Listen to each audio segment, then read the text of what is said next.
How do you feel, Eivor? I would rather not talk about it. I understand. I want to see the Alliance map.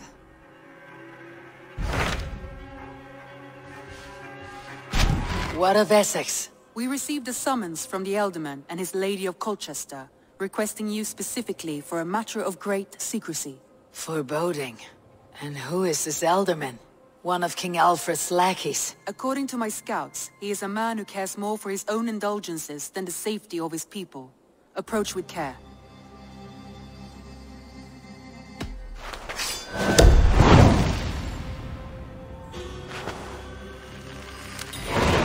I will leave at once. An alliance in Essex would be invaluable, but go with caution.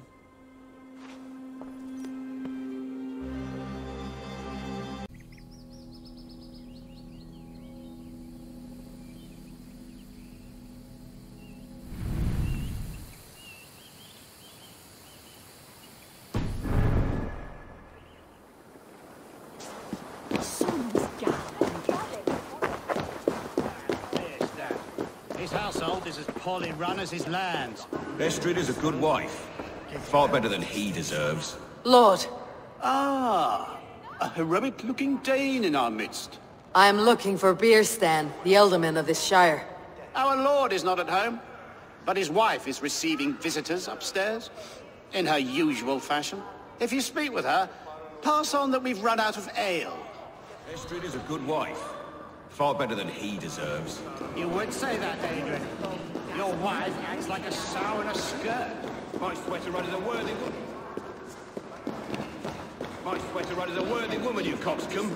She's an excellent cook. With a fine nose for truffles. If Birston does not return soon, why?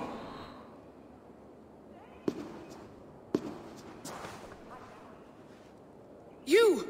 Gods will come at one cry from me! Sheathe your blade, lady. I am Eivor of the Raven clan, here at your husband's request. Another Dane. I am Estrid, wife of the Lord of Essex. As you may have heard, my lord is not at home. If he is away, I will speak to you. Oh, that you could, Eivor. For I am sure this hall would shake with our merry wit. But your accord must be reached with him. You do not strike me as a meek Saxon wife. Do you yet see an ember of my Frankish fire, Ravenwalker? Perhaps it dances in my eyes? I am weary of rounding up Saxons. Is your husband stolen, drunk, or wayward? He'll be stalking the woodlands today, hunting game and ignoring the vital affairs of Essex. One such affair is why we called for you. If I can find him, I will remind him of his duties. Ah, such would be a miracle. His favorite haunt is southwest of here. The lavender fields there attract the prey, God help him. With luck he hasn't been eaten, but I will return either way.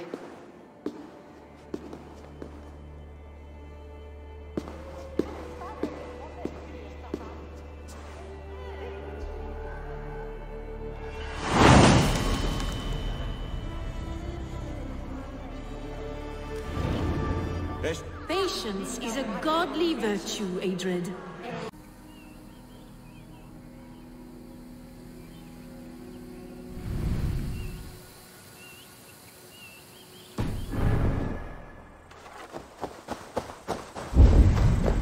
No good comes from a camp this bloody.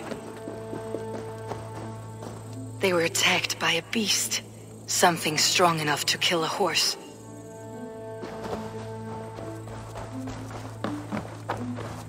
They were caught off guard as they supped.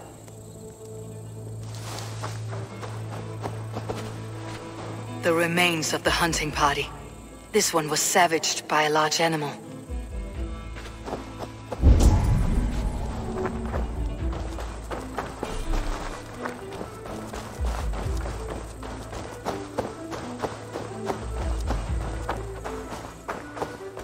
Some large prey left these tracks in the grass. The hunters were prey to a large beast or two. I can only hope that Beerstan still lives.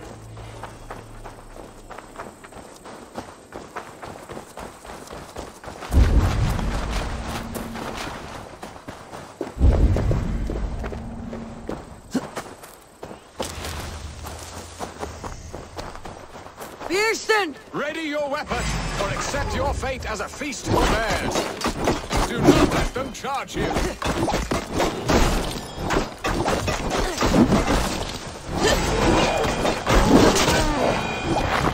For Essex!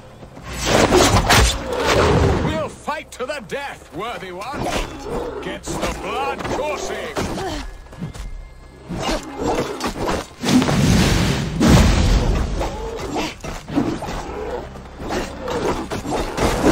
You have savaged enough men today, beast. Well fought, then. I would not have survived this ambush without you. You have my gratitude to stumble upon me in my moment of greatest peril. Perhaps you were God-sent. I am Estrid sent. Your wife and the Thanes of Essex both want your balls on a blacksmith's anvil. When do they not? You could return and report that the savage Claw took me. Poor Beerstan, his exit pursued by a bear. And make the beast Lord of Essex in your stead. No doubt my Estrid would prefer his velvet paws to my calloused hands. So, who are you? A sellsword?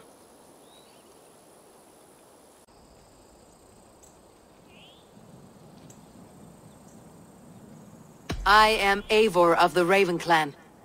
You hinted at an alliance for the loan of my unique talents. Blood, yes. Let us return to Colchester at once, and we'll speak more of the delicate matter on my mind. I'm glad you answered my summons. I did not expect such a skilled fighter. It's good I came when I did. You lost many men on this hunt. Good men, all. They will have the proper rights, and their families will be cared for. Your people sacrificed much for your sport. They did. There is no balm for my tortured heart. Why did you ask me here? Do you believe in true love, Eivor? I have loved. But have you truly? Has a longing burned in your breast, a sweet, lingering pain, paralyzing you with its sting? There is pain enough in battle. I do not seek it out in love. I long for it. The thrill of a fight softly won. My wife Estrid lacks fire. She is a fish out of water, cold and dead. She showed great passion when I met her, keeping your things in check. Oh, they love her, it is true. Some with too much devotion. And I have not been a good and attentive husband. I have always been a plucked goose in matters of love. And a piss-poor ruler to boot. Strong must be the hand that steers the ship, Pearson. My hand would rather tug the catgut of a well-crafted bow. My eyes narrowing at the sight of prey. Aye, a crown sits heavy on the head. Then let us run wild and free in the woods as the wolves do. Live on our wits, prowl and stalk and feast. You have a romantic way about you, Pearson. Do not fret. My guards will not worry you when we are together. You mismark me if you think I'm capable of worry. Have you built your city in the ruins of another? No, these builders are lost to the annals of time. Far advanced of the Saxon hovels of Wattle and Daub. I have ambition to build a great palace myself, with mosaics and balmy courtyards. What stops you? That which stops all but the most creative minds. Coin, imagination, talent. And your people? Is Essex happy? That is a question I never really pondered. I suppose they are. I hope they are. Alfred believes I rule like a chickless hen, flapping and squawking over nothing but the farmer's dinner. He interferes. No, he disapproves. Is that not infinitely worse? But look, we are nearing my hall. I must face the wolves at my door before we discuss your favor to Essex, Abel. It may be I can speed your business along.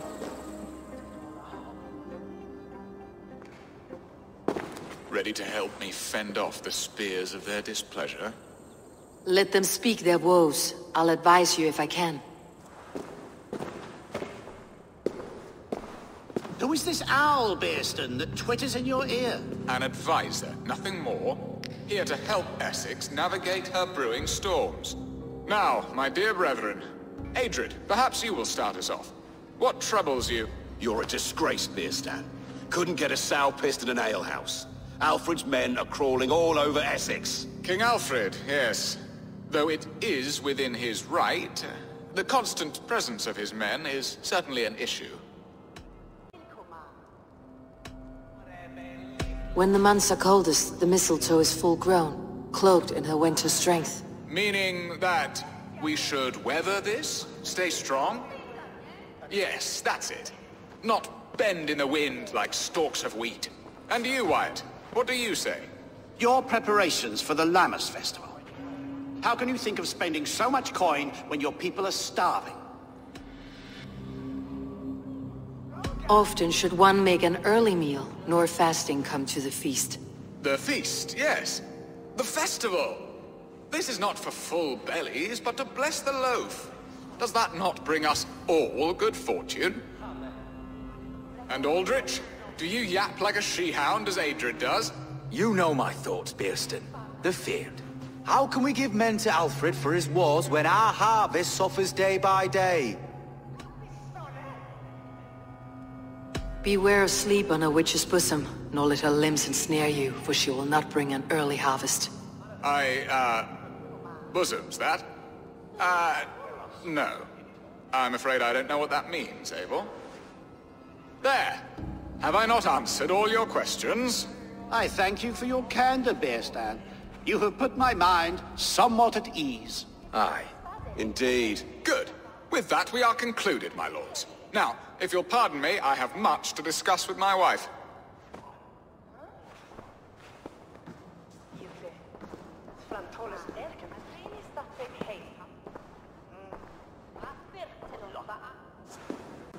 That ceased their prattling. A fine outcome, Abel. The very soul of balance. A firm hand is all you need, Bjerstan, whether on your hunting bow or on your helm. All this talk of hunting makes me long for the woods. Your wife awaits, Bjerstan. Are you not worried some other man will drench your sheets with his sweat? Ha! She does as she must. As do I. But you will discover this soon enough.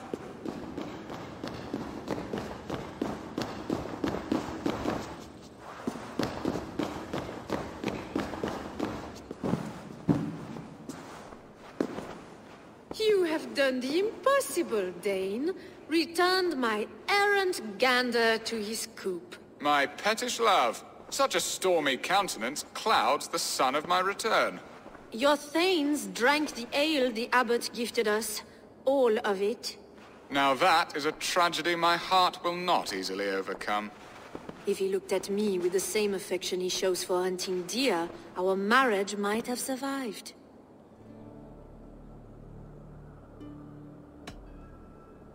Essex seems at odds with itself. Have you called me here to fix the many problems I have already seen today? No, no, I would not inflict the infighting of my thanes upon you, Eivor. Our matters are more delicate.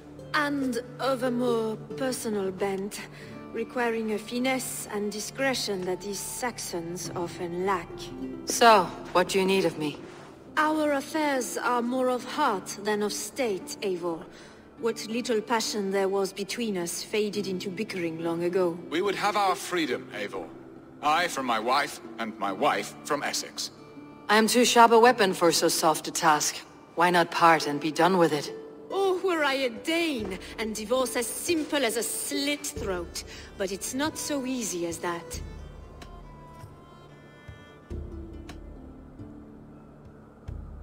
Then what is stopping you? You're King Alfred? Ours was not a union of love, but necessity. Decreed by Alfred's father to strengthen ties with Francia. Not easily broken. Explain yourselves, clear and plain, and I will do it. The poetry here is mind mud.